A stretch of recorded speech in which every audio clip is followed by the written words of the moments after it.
Olá, professor Nassir. Olá, alunos. Todos muito bem-vindos. Essa aqui é a nossa quinta aula e o assunto vai ficando mais dinâmico e mais aprofundado, né, Nassir? Vamos lá. Como é que a gente vai lidar com esse tema de hoje, hein? Luiz, no último vídeo, né, a gente conversou lá sobre a importância de nós sabermos nos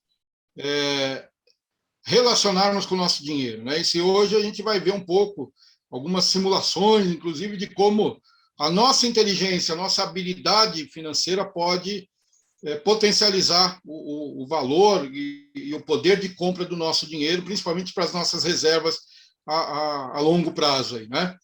Deixa eu compartilhar aqui com vocês, como sempre, o conteúdo da nossa aula, né? Então, essa, como o Luiz já falou, é a nossa aula 5 do nosso curso, né? Sempre lembrando vocês e orientando para que sigam a sequência dos vídeos, porque eles são conectados, os assuntos são totalmente conectados, né? E não esqueçam, claro, de avançar também na plataforma EAD e na leitura dos fascículos que estão disponíveis lá para vocês, ok? Bom, nós terminamos o vídeo anterior conversamos lá sobre planejamento financeiro e conversamos sobre a importância do nosso relacionamento, de saber, né, lidar estrategicamente, financeiramente, com o dinheiro que nós recebemos, né? Se nós recebemos o dinheiro e gastamos imediatamente, claro que vai faltar amanhã e depois, né? Então, essa aula aqui, a gente vai tratar de como funciona essa questão do valor monetário do nosso dinheiro. E aí a pergunta que geralmente eu faço é o seguinte: quanto vale R$1? Né? Valor, é claro, a gente já viu que o valor ele tem uma questão subjetiva, o valor das coisas, né? Então, R$1 para quem tem uma renda mensal de, sei lá, R$500, tem um valor, né? Cobre algumas necessidades. R$1 para quem ganha 5, 10, 15, 20, 30 mil reais, pode até perder lá, que não vale a pena nem abaixar para pegar, para a maioria pelo menos, né? Mas existe uma coisa que é o valor financeiro do dinheiro, que, principalmente para questões de reservas e investimentos de médio e longo prazo, é importante a gente entender, ok? Então, a primeira coisa que é importante é a gente saber que o valor, o dinheiro, ele tem um valor que nós chamamos de valor nominal. O valor nominal é aquilo que está na cédula ou na moeda, ok? Então, uma cédula de R$2, ela vale R$2. Mas quando que ela vale R$2? Ela vale R$2 no momento de uma operação financeira. Ou seja, quando eu vou comprar alguma coisa, ou quando eu vou receber de alguém esse dinheiro em dinheiro, essa cédula ela vale R$2. E no caso da moeda de R$1, a mesma coisa. Quando eu vou pagar alguma coisa, ou quando eu vou receber alguma coisa, ele efetivamente vale R$1. Mas e se eu disser para vocês que após um ano, esse mesmo R$1 pode valer 94 centavos ou R$1,06? Pô, professor, mas como assim? A pergunta base para a gente entender isso é a seguinte: onde está esse R$1? Se a minha resposta for está comigo, eu posso dizer que meu dinheiro está desvalorizando. Ou seja, se esse R$1 está comigo no meu bolso, numa gaveta lá esquecida, esse dinheiro, esse R$1 está desvalorizando. Por quê? Porque existe uma coisa que se chama efeito da inflação sobre o dinheiro. E o que é a inflação? A inflação é a medida, né? É a média da alteração, da variação dos preços. Como geralmente os preços aumentam, tá? Isso quer dizer que o meu dinheiro parado aqui numa gaveta, ele está perdendo o valor de compra. Deixa eu explicar isso rapidinho melhor para vocês. Imagina que eu tenho aqui R$2, duas moedas de R$1, ok? E eu gosto de um doce, eu vou então aqui do lado numa loja que vende esse doce e falo: olha, quanto custa esse doce? E a moça me responde: custa R$1. Eu compro, pego uma das minhas moedas, compro esse doce, né? Volto para minha, pego aquele outro R$1 e guardo numa gaveta e como doce. Daqui a um ano, 12 meses depois, Vamos imaginar que eu novamente tenho a vontade de comer aquele mesmo doce e volto na mesma loja. E vou lá e pergunto para a moça, moça, quanto custa esse doce? Ela olha para mim e fala, esse doce custa R$ 1,10. Olha só, o meu R$ 1, né, na hora da compra ainda vale R$ 1. Mas o poder de compra desse R$ 1 que estava lá parado na gaveta 1 ano, ele já não é mais o mesmo que era há 1 ano atrás. Ou seja, com aquele mesmo R$ 1 eu não consigo mais comprar esse doce. Isso é medido pelo efeito da inflação nos preços, ok?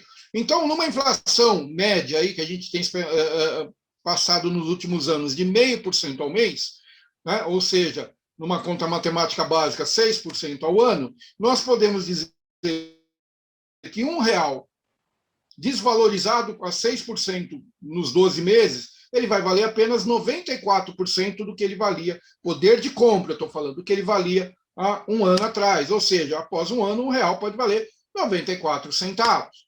Agora, se a resposta para aquela pergunta, onde está esse R$ 1, for, está aplicado, está investido, né, eu posso dizer que o meu dinheiro está valorizando, o poder de compra dele está ampliando, sendo potencializado, né? E o efeito da aplicação sobre o dinheiro funciona o inverso da inflação, né? Então, numa aplicação de 0,5% ao mês ou 6% ao ano, né, significa dizer que após 12 meses, R$ 1 vai valer mais 6%, vai valer 106% do que ele valia. Então, após 1 ano, eu posso dizer que R$ 1 pode valer R$ 1,06, ok? Mas uma coisa importante da gente entender é o seguinte, né? Se eu tenho uma inflação de 6% ao ano, ou seja, que desvaloriza o meu dinheiro 6% ao ano, e eu tenho uma aplicação que valoriza o meu dinheiro nos mesmos 6% ao ano, um anula o outro, né? Então, mais 6 menos 6 é igual a 0. E nesse caso, tá, a gente diz que não houve um ganho financeiro real, ou seja, nós não ganhamos acima da inflação, conseguimos acompanhar a inflação. É melhor do que esse dinheiro parado lá esquecido na gaveta, mas não foi o suficiente para a gente efetivamente ter um ganho acima da inflação. Então, quando nós escolhemos investimentos, opções, analisamos opções de investimento, isso é uma das coisas que nós devemos olhar, ok? O rendimento das aplicações financeiras, né, no nosso mercado bancário principalmente, ele é calculado através de taxa de juros. E os juros, basicamente, são juros simples ou juros compostos.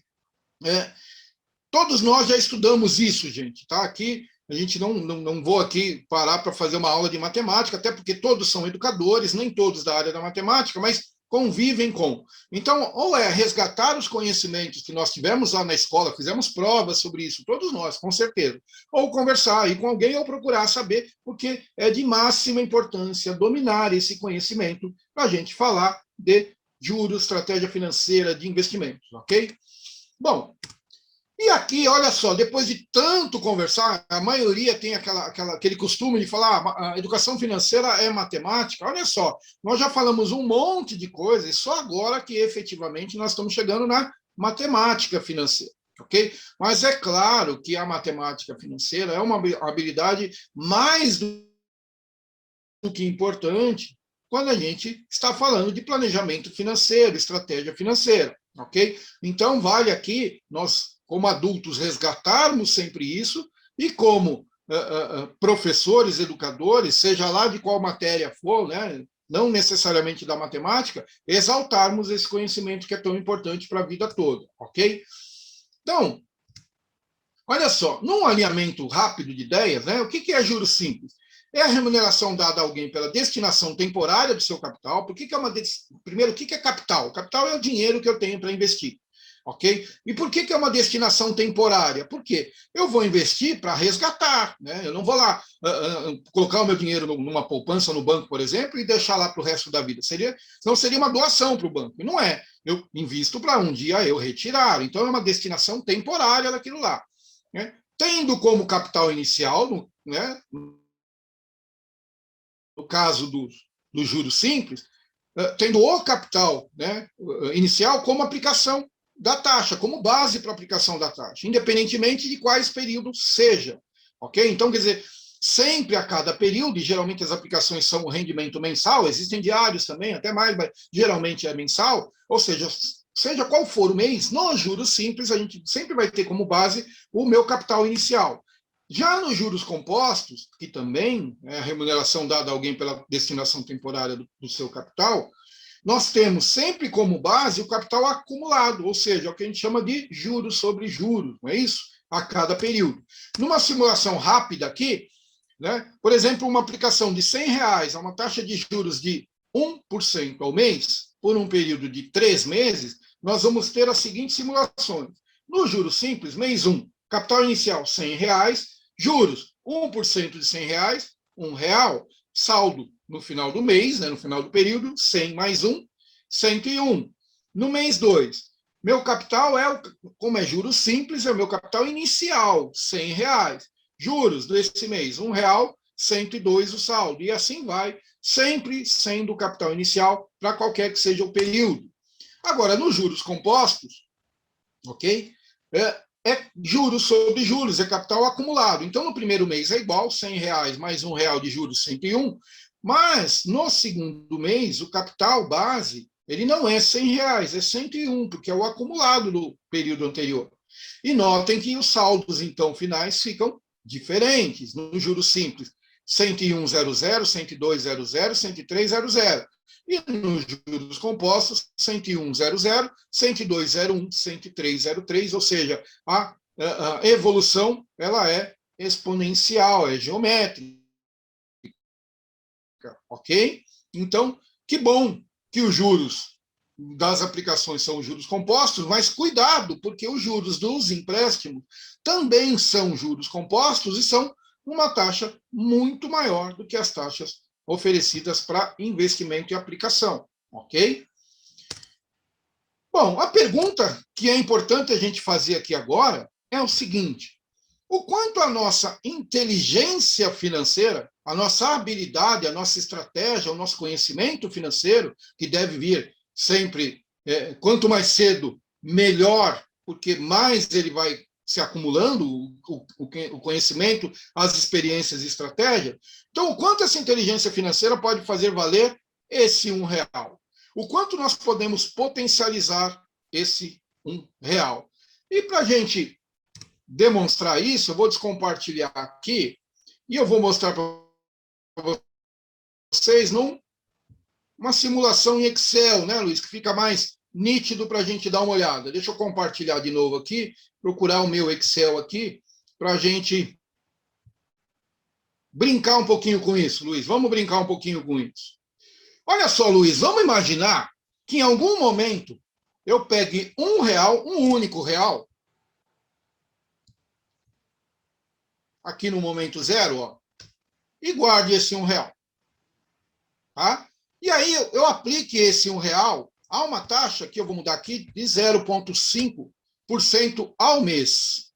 E olha só, aqui eu estou falando de juros reais, acima da inflação. Tanto que a nossa coluna aqui de inflação, ó, ela está zerada. Tá? Então, numa simulação mais objetiva, eu teria que verificar qual é a inflação, a média, para eu ver isso. Tá? Mas para a nossa simulação, olha só. Então, aqui na nossa simulação, eu peguei R$1 em algum momento e estou aplicando numa aplicação que vai me render 0,5% ao mês. Ok? Olha só, se a gente olhar aqui, eu já fiz mostrei lá na nossa apresentação. Após um ano, esse R$1, ele vai ter um valor financeiro de R$1,06. Após aqui, vou descer um pouquinho rapidinho aqui, após 2 anos, ó, com 24 meses, ele vai ter R$1,13. Ok? Se a gente fizer essa aplicação, essa medição aqui, anual, vou fazer a mesma coisa aqui, ó, R$1 a 0,5%, opa, não, na inflação, 0,5%, e a gente vai ver que após 20 anos desse... Eu só fiz isso, hein, Luiz? Peguei R$1 e deixei lá e tive a disciplina de ter uma aplicação que rendesse pelo menos 0,5% ao mês, né? E aí eu tenho um saldo aqui, ó, após 20 anos, de R$ 3,31. Se nós fizermos essa simulação olhando de 5 em 5 anos, a mesma coisa, R$ 1 aplicado a uma taxa de 0,5, a gente vai ver lá que depois de 45 anos, esse R$ 1 vai ter um valor financeiro de R$ 14,78. Olha só o que é, isso demonstra, né, Luiz, a disciplina da gente guardar, e a gente só guardou uma vez, né, nessa simulação, e ter a disciplina de conhecer o mercado e a estratégia de aplicar. Né? Olha só quanta coisa a gente pode, como a gente pode multiplicar aquele R$ 1. E aí, antes de eu pedir algum comentário seu, Luiz, eu queria mudar um pouquinho isso. Vamos imaginar, de novo aqui, no anual, que ao invés de eu fazer R$ 1 num certo momento, eu guarde R$ 1 por mês. Olha lá, todo mês, né? Aqui está aparecendo anual, mas é como se eu tivesse guardado R$ 1 por mês, tá bom? Então, aqui, ó, no ano 1, eu vou ter um capital de R$ 12,34, aplicados ainda a 0,5%, né? Eu tenho R$ 12 que eu guardei, que eu tive a disciplina de guardar R$ 1 por mês, e 40 centavos que eu ganhei, é o que a gente chama de renda passiva. E aqui em matemática financeira, gente, olha só, esse valor aqui de R$ 1, aqui, ó, no primeiro mês, ele é o meu valor presente. E esse R$ 1,01 é o que a gente chama de valor futuro. Quando a gente trabalha com matemática financeira, a gente faz essas projeções e é isso importante a gente ver.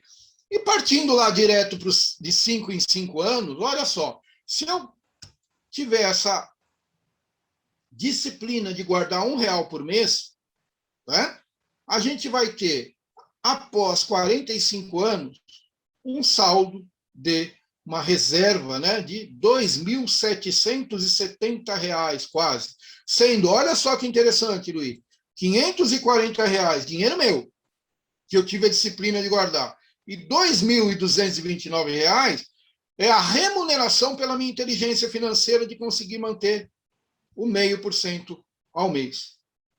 E aí, Luiz, o que você acha dessa brincadeira? Olha só o que a gente pode fazer. Legal, Nassir, muito, muito bacana. E, às vezes, talvez quem esteja fazendo o curso, né, educadores, principalmente educadoras aí que a gente trabalha desse grande Brasil, possam agora começar a achar um pouco mais complicado, né? Mas, na verdade, não é. É claro que uma planilha como essa tua, automatizada, ela funciona muito bem para mostrar nos números como isso funciona.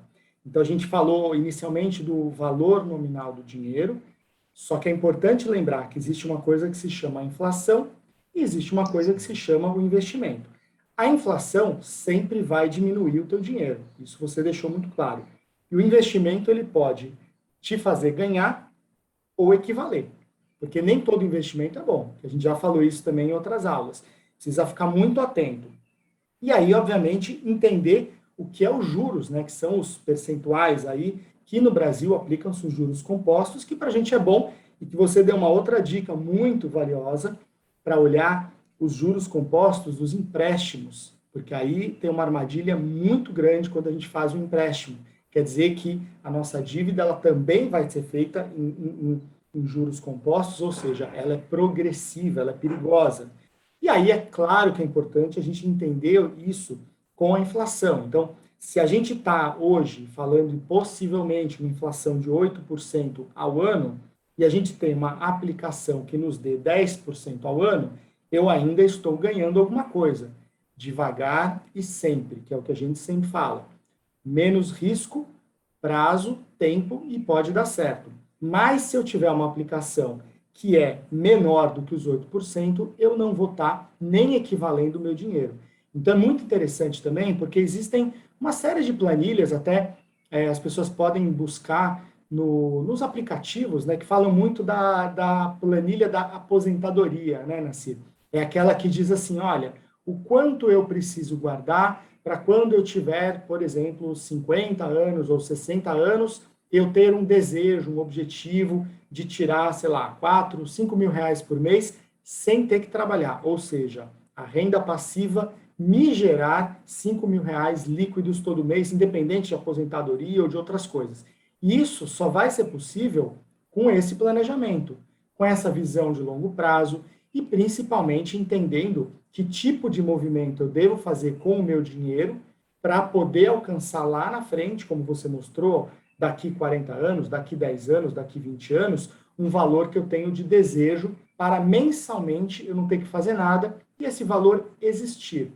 Claro que a gente tem que pensar que lá na frente também esse valor pode ser menor, né? Como a gente já colocou aqui, o valor nominal pode ser menos. Então, se hoje R$ 5.000 eu compro um determinado item, talvez lá na frente, daqui 10 anos, se eu quiser esses R$ 5.000, ele tem um poder aquisitivo menor de bens, porém, a gente consegue prever, é difícil falar em previsão, mas a gente consegue idealizar algo que nos traga lá na frente um certo conforto financeiro, imaginando aquele nosso tempo de existência, aonde a gente também vai aproveitando a idade para desacelerar, falando em economia, falando em produção, falando em tempo e capital humano, a gente tem essa realidade, nós nos tornamos mais velhos, e nas aulas anteriores nós falamos disso também, aonde a população brasileira está envelhecendo.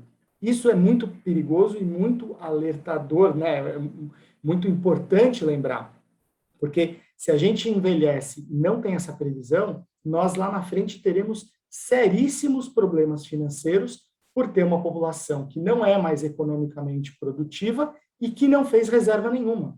Ou seja, ela vai se tornar dependente do Estado e não vai conseguir realizar os seus sonhos aí de uma aposentadoria adequada, né, Nassi? Eu acho que essa é a principal lição, a principal aula de hoje é para retomar um pouco isso que nós falamos e mostrar numa planilha como isso pode acontecer. Agora, você poderia brincar aqui, talvez com um número um pouco maior, como eu falei, uma inflação de 8%, uma aplicação de 10%, de repente vamos ver como é que se sai aí, a gente hipoteticamente guardar R$ 100 por mês, o que você acha, Nassir? Vamos fazer sim, Luiz, mas pegando o gancho do que você falou que é importante, né? Você falou, por exemplo, que a aplicação, às vezes, ela pode não ser suficiente.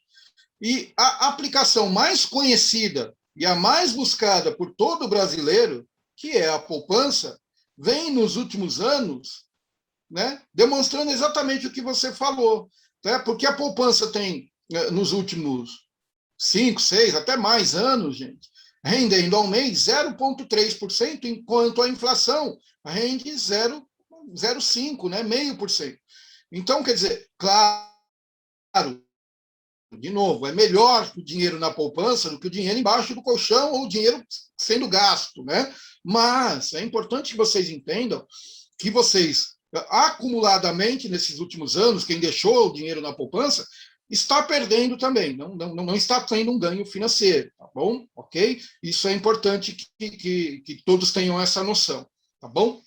Bom, aqui, Luiz, antes de fazer essa simulação que você falou, eu queria fazer a seguinte simulação. Nós fizemos uma simulação de R$ 1 guardado, de R$ 1 por mês, e se a gente guardasse R$ 1 por dia?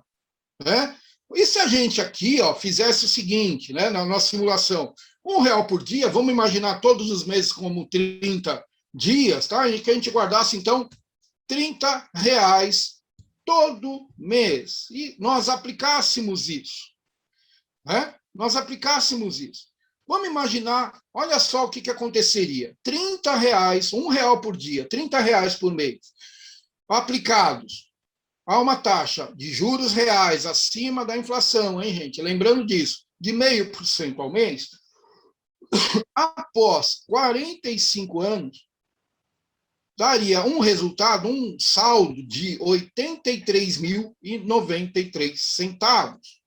Ou seja, desses 16.200 que eu guardei, a minha disciplina de ter guardado R$ 1 por dia ou R$ 30 por mês durante 45 anos, e 67 mil quase, né, 66.900 ali aproximadamente, reais, que eu ganhei, gente, remuneração pela minha estratégia. Então, isso é para demonstrar para vocês, serve essa simulação aqui, que às vezes a gente pensa, nossa, mas eu vou ter que guardar R$ 500 por mês, vou ter que guardar R$ 1.000 por mês. Tomara que você consiga, e ótimo que se você conseguir. Mas aplicações, reservas mais simples e básicas também podem nos trazer resultados muito positivos ao longo do tempo, ok? E olhem só o que eu vou fazer agora. Imagine que, ao invés desse R$ 30 aqui, de R$ 1, né, aplicados a 0,5%, que eu consiga R$ 2 ao dia, R$ 60 ao mês aplicados a 0,5%. Olha só, né? Aqui também eu vou colocar 60. Então, olha, 60 todos os meses, de 5 em 5 anos. Olha só, aquele meu saldo, depois de 45 anos, desculpa, será de 166.186.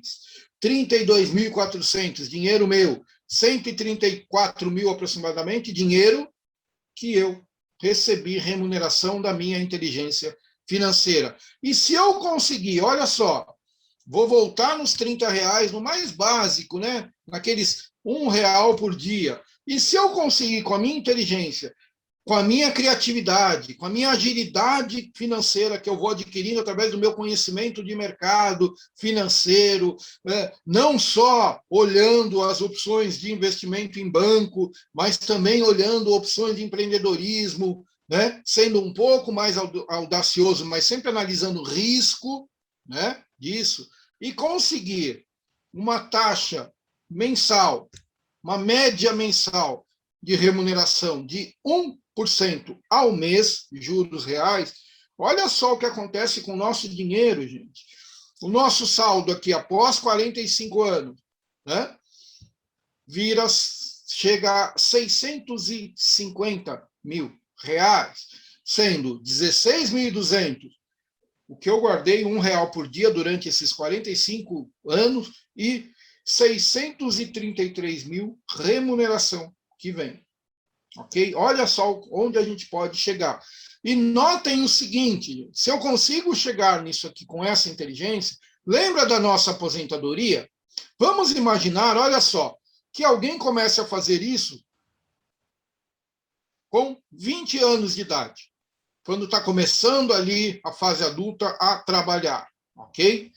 E faça isso durante até os seus 55 anos de idade, ou seja, durante 35 anos. Então, aqui, ó, ano 0, mais 35. Então, eu comecei com 20 anos, mais 35, 55 anos.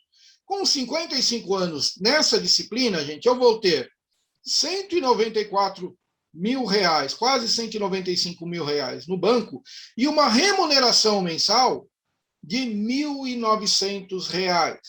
Isso, unido à minha renda mensal, ao meu salário, ou até a minha aposentadoria oficial, que seja um salário mínimo, 2 salários mínimos, né? A gente não sabe exatamente como é que vai funcionar isso daqui a 35, 40 anos, mas eu vou ter uma remuneração de R$ 2.000 numa aposentadoria oficial, mais R$ 2.000 de uma aposentadoria que eu criei, de uma reserva que eu criei, a minha autossustentabilidade. Ok? Então, quer dizer, e se eu tiver mais 5 anos de paciência, eu vou ter no banco R$ 356 mil e uma remuneração mensal de juros de R$ 3.500 ao mês. Tá? Então, vejam só, essa inteligência ela é muito importante para todos nós. E é claro, a gente está pondo aqui, mas eu posso pôr aqui aportes adicionais, né? Nós estamos contando aqui R$ 30 por mês, mas todos os que trabalham, né, vão ter lá um mês no ano que vai ter um 13º, que você vai poder guardar um pouco mais. Você tem férias, você tem eventualmente alguma coisa que você, algum mês, algum rendimento eventual, né, esporádico, que você pode ir lá. E aí fica novamente aquela questão, né?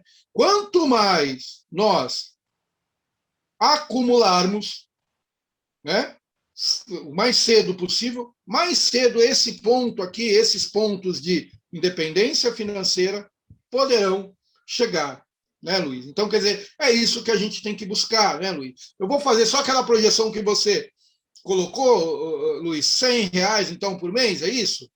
Então, R$ 100 por mês, todo mês, numa taxa de 0,5% acima da inflação, ok?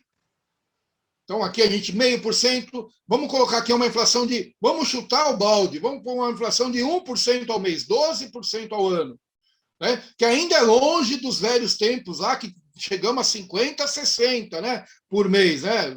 Mas vamos colocar aqui, como a gente tem que fazer juros reais, a gente tem que colocar aqui uma taxa de 1,5%, porque 1% eu estou perdendo aqui, ó, né? E olha só, 1,5%, que é o que eu tenho que buscar numa inflação de 1%, R$ 100 por mês após 45 anos, nós vamos ter um saldo de 277 mil quase, e uma remuneração mensal de 1.400 aproximadamente. Ou seja, é importante conhecer mercado financeiro, é importante conhecer juros e é importante saber trabalhar com tudo isso e, mais do que tudo isso, guardar o dinheiro, né, Luiz? É isso que a gente quer mostrar. É isso mesmo, Nassir. Muito legal. Uma situação fictícia, uma situação real, uma situação possível. Eu acho que essa aula de hoje ela serve para mostrar que temos que ter o controle, mas que temos que ter noção desses conceitos, se a gente quiser, obviamente, ter um comportamento estável, se a gente quiser ter um futuro financeiro estável, e é esse o objetivo aqui também, lidar com tudo isso com os nossos educadores. Imagina a possibilidade de debater isso com os jovens desde cedo, né? Quando eles começam a pensar no mercado de trabalho, se eles já puderem entrar pensando nesses princípios, eu tenho certeza que teremos uma sociedade melhor. Muito bom, Nassir. Muito obrigado, viu, pela aula. Exatamente, Luiz. E é exatamente isso que a gente vai fazer a partir da próxima aula, Luiz, trazer para a nossa dimensão infanto-juvenil. Ou seja, esses conceitos, como a gente conversa, quais são os fatores positivos e negativos para a gente conversar com as nossas crianças, os nossos jovens, sejam filhos, sejam alunos, como a gente conversar com eles, ok? Então, espero que tenha sido útil, vocês tenham gostado até aqui e vejo vocês daqui a pouco na próxima aula, tá bom? Até logo. Obrigado, Luiz, novamente. Até a próxima.